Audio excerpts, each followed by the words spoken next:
ఓం సాయిరామ్. శ్రీ సచిదానంద సమర్థ సద్గురు సాయినాథ్ మహారాజ్ కి జై.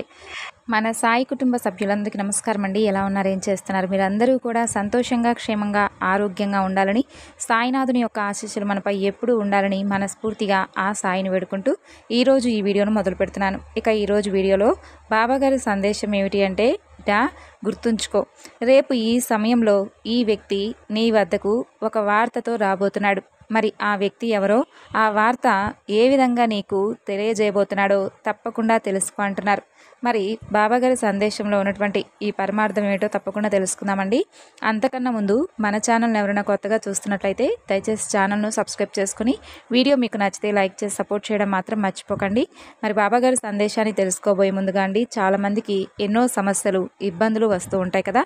మరి అలాంటప్పుడు మీరు ఎక్కడెక్కడికో వెళ్ళి ఒకవేళ జ్యోతిష్యం చెప్పించుకొని నిరాశ చెంది ఉంటే ఈ గురువు గారిని ఒకసారి కాంటాక్ట్ అయ్యి చూడండి. మీకు ఏ సమస్య ఉన్నా కానీ, అంటే ప్రేమ, పెళ్లి, సంతానం, వ్యాపారం, భార్యాభర్తల మధ్య గొడవలు, ఇలా ఏ సమస్యకైనా కానీ 100% శాశ్వతమైనటువంటి పరిష్కార మార్గాన్ని ఈ గురువు గారి ద్వారా మీరైతే పొందవచ్చు. గురువు గారిని సంప్రదించవలసినటువంటి ఫోన్ నెంబర్ 9043637512. ఇక ఇప్పుడు బాబాగారి సందేశం గురించి తెలుసుకుందాం. నీ మనసుకు తగినటువంటి, అలాగే నీ మనసులో ఉన్నటువంటి ఆలోచనలన్నీ కూడా ఈరోజు నేను మటుమాయం చేయబోతున్నాను. అది ఎలాగ బాబా అని అంటావేమో. గుర్తుంచుకో, ఒక వ్యక్తి నీకున్నటువంటి ఒక సమస్యకు తగినటువంటి పరిష్కార మార్గాన్ని చూపించడానికి నీ వద్దకు రాబోతున్నాడు. ఆ వ్యక్తి ద్వారా నువ్వు ఒక వార్తను కూడా వినబోతున్నావు. ఆ వార్త నువ్వు విన్న తర్వాత నీ మనసంతా కూడా ఎంతో చక్కగా కుదుటపడుతుంది. అలాగే నీ సమస్యకు పరిష్కారం దొరికిందని నువ్వు చాలా సంతోషిస్తావు.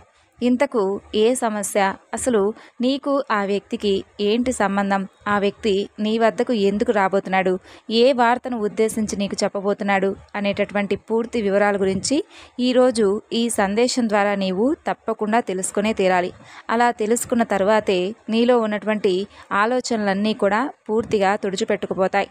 మరి ఆలస్యం చేయకుండా బాబా దేనిని ఉద్దేశించి నీకు ఇలా ఈ సందేశం రూపంలో తెలియపరచబోతున్నాడో తప్పకుండా భక్తి శ్రద్ధలతో మనసును నిర్మలంగా ఉంచుకొని ఒక్కసారి నేను చెప్పేది విను. నిజంగా నీ జాతకం ప్రకారం చూసుకున్నట్లయితే నువ్వు అదృష్టపు గడియల్లో పుట్టావు.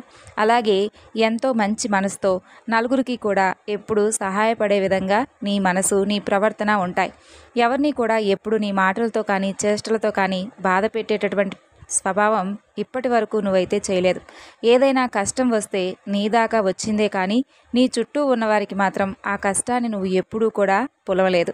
అలాగే నీ కుటుంబ సభ్యులకు ఏ అవసరం వచ్చినా కానీ వారి అవసరానికి సరిపడా నీవు ఎన్నో విధాలుగా చిన్నప్పటి నుండే కుటుంబ బరువు బాధ్యతలన్నీ కూడా నీ భుజంపై వేసుకొని వారికి కష్టం అనేది తెలియకుండా వారందరినీ కూడా ఇప్పటి వరకు పోషిస్తూ వస్తున్నావు.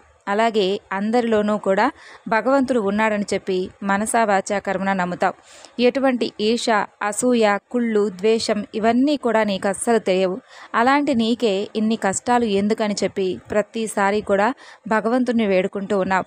చూడు, నీవు చేసుకున్నటువంటి కొన్ని పూర్వజన్మ కర్మల ఫలంగా కొన్ని సమస్యలైతే నీ ముందుకు రావడం జరిగింది. అంతేకాని నిన్ను భగవంతుడు బాధ పెడుతున్నాడు అని ఎప్పుడూ కూడా అనుకోవద్దు. ఎందుకంటే నువ్వు ఎవరికీ కూడా ఎటువంటి కీడు తలపెట్టకుండా చాలా ధర్మబద్ధంగా నీ జీవితాన్ని నువ్వు గడుపుతూ వస్తున్నావు. మరి నిన్ను భగవంతుడు ఎలా శిక్షిస్తాడనుకుంటున్నావు, ఎలా బాధ పెడతాడని చెప్పి అనుకుంటున్నావు చెప్పు? ఏ మనిషికైనా సరే, ఈ భూమి మీద పుట్టిన ప్రతి మనిషికి కూడా కొంచెమైనా కానీ కష్టాలు, సమస్యలు లేనివారంటూ ఎవరైనా ఉంటారా చెప్పు? అలా ఉండాలి కూడాను. మనిషి జీవితానికి అర్థం, పరమార్థం ఏమిటో తెలుసా? ఈర్ష, స్వార్థం ఇలాంటివన్నీ కూడా ఏ మనిషిలో కూడా లేకుండా ఉంటే ఆ మనిషి నిజంగా భగవంతుడితో సమానం. అలాగే నువ్వు కూడా ఉన్నావు. కానీ ప్రతి ఒక్కరికి కూడా వారు చేసుకున్నటువంటి కర్మల ఫలితంగా ఈ జీవితం అనేది ఏర్పడుతుందని తెలుసుకో.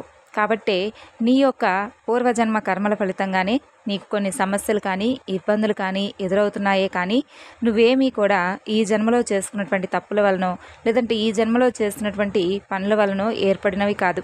కొన్ని తెలిసి చేసినా, కొన్ని తెలియక చేసినా అవన్నీ కూడా నువ్వు చేసినటువంటి దాన ధర్మాల వలన అన్ని సమస్యలు నీ నుండి దూరమయ్యాయి. కానీ కొన్ని సంవత్సరాలుగా నువ్వు ఎవరికీ చెప్పుకోలేనటువంటి ఒక బాధను, క్షోభను నీ మనసులోనే దాచుకొని చాలా ఎక్కువగా బాధపడుతూ ఉన్నావు. అది ఏ సమస్య అయినా కావచ్చు. అంటే నీకు వ్యాపార పరంగా ఏదైనా నష్టం వాటిల్లినా, లేదంటే ఉద్యోగంలో ఏదైనా అవకాశం రాక ఇబ్బందులను ఎదుర్కొంటున్నా, ఇలా అన్ని వృత్తి రంగాల వారికి కూడా ఎవరైతే ఏ సమస్య గురించి అయితే బాధపడుతూ ఉన్నారో, ఏ సమస్య అయితే మీ నుండి దూరం కావడం లేదని చెప్పి ఇబ్బందులు ఎదుర్కొంటూ ఉన్నారో, అలా మీ సమస్యకు ఒక మంచి పరిష్కార మార్గాన్ని మీకు తెలిసిన వ్యక్తి కావచ్చు, లేదా మీకు తెలియని వ్యక్తి కావచ్చు, ఎవరో ఒకరి సలహా అయితే మీకు తప్పకుండా అందుతుంది. ఆ వ్యక్తి ఇచ్చినటువంటి సలహా ద్వారా మీ జీవితం మరలా సంతోషంగా, ఆనందంగా, పూలబాటగా సాగుతుంది. మరి ఇంతకీ ఏదైనా కానీ ఇప్పుడు మనకు ఒక సమస్య వచ్చినప్పుడు దానిని పరిష్కరించుకోవడం కోసం మనకు స్వంత నిర్ణయాలు, స్వంత ఆలోచనలు రానప్పుడు భగవంతున్నే కదా మనం ఆశ్రయిస్తాం. అలా భగవంతుడు మనకు ఏది కూడా స్వయంగా వచ్చి చెప్పలేనప్పుడు ఏదో ఒకరి ద్వారా పరిష్కార మార్గాన్ని చూపుతాడు అని అంటారు. అలాగే నీకు కూడా ఒక వ్యక్తి ద్వారా నీకు కావలసినటువంటి పరిష్కార మార్గాన్ని తప్పకుండా నేనే అందిస్తున్నానని నువ్వు నమ్మే విధంగా చేస్తాను.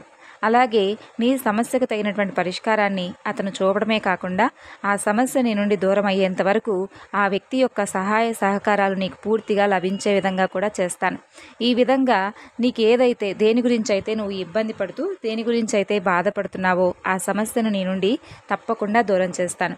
అలాగే ఒకవేళ నువ్వేదైనా కానీ ప్రేమ పరంగా ఇబ్బందులు పడుతున్నా, లేదంటే నీ ప్రేమ సమస్యగా మిగిలినా, లేదంటే నీ ప్రేమ అసలు విఫలమయ్యేటటువంటి క్షణంలో ఉన్నా, ఇలా నీకు ఏదైతే సమస్య ఉందో, ఏదైతే కోరిక ఉందో ఆ సమస్యలు అన్ని రకాలైనటువంటి ఎదురు దెబ్బలు, ఒడిదుడుకులు అవన్నీ కూడా నీ నుండి దూరం చేస్తానని నీకు నేను ప్రమాణం చేసి మరీ చెబుతున్నాను.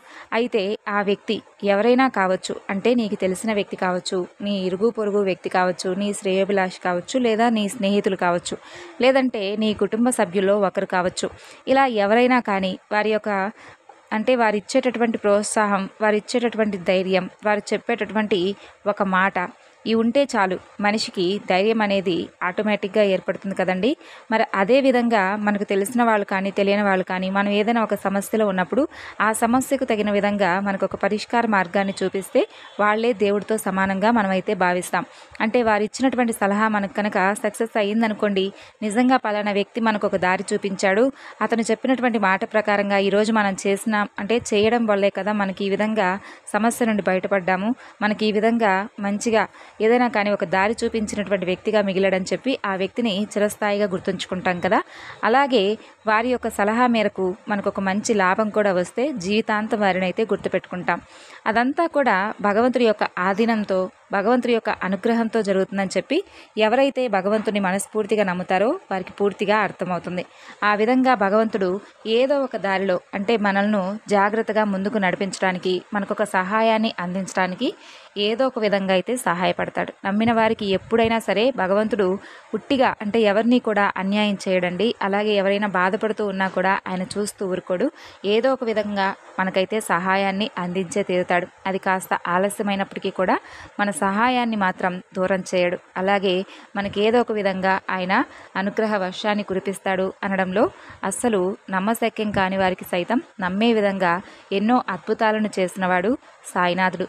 కాబట్టి ఈరోజు బాబాగారి సందేశాన్ని మీ అందరికీ కూడా నచ్చింది అని అనుకుంటున్నానండి. ఈ సందేశం మీకు నచ్చితే మరికొంతమంది బాబా భక్తులకు షేర్ చేయండి. ఇక ఛానల్ను సబ్స్క్రైబ్ చేసుకొని సపోర్ట్ చేయండి.